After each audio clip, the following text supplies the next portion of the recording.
Aloud I spoke to her. 3 years ago, I said, 3 years ago this very day, she took me to the Duomo. On your birthday, Zuluma said. Her voice was taut. I thought she would cry.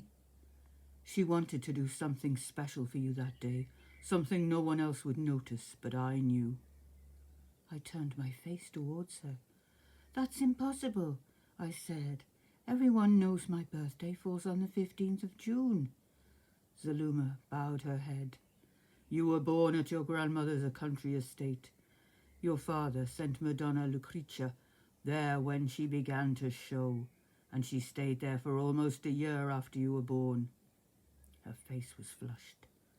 She and your father agreed on this, and she swore me to secrecy. I had entirely forgotten the cold. What you're saying makes no sense, Zuluma, no sense. Why would so many people— Your father had a wife before your mother, she said swiftly. He was married to her for 4 years before she died of fever, and she never recovered. They blamed it on her, of course. They never questioned the man. But he married your mother. 3 years had passed, and again no child, until— She turned to me, suddenly filled with exasperation. Oh, child, go look in the mirror. You look nothing like Antonio, but everyone else could see it. See what? I did not want to understand what she was saying. I know I don't look like my father, but what does everyone see?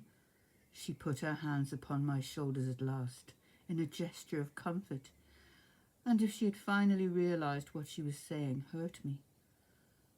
Madonna, forgive me. Your mother loved Giuliano de' Medici. Giuliano? I began, then stopped.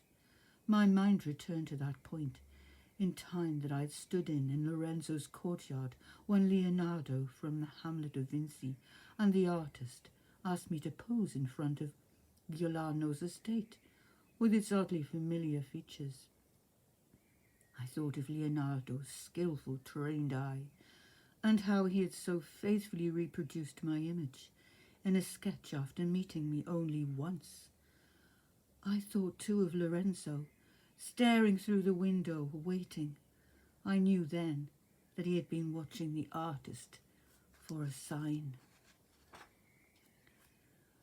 My mother had to have known it was Giuliano's child from the start. My father, in his jealousy, had shunned her for months before I was conceived, and continued to do so long after I was born. That same jealousy caused him to strike her when she confessed she was pregnant. Once Giuliano died, my mother and Antonio agreed upon a deception. To spare my father shame, she would deliver me in secret, in our mother's house in the country. I was baptized late. My false birth date was recorded in the city ledger. That way, no one would suspect me of being Giuliano de' Medici's daughter, no one except perhaps for the astrologer, paid by Zuluma in secret, so that she and my desperately curious mother could learn the truth about my destiny.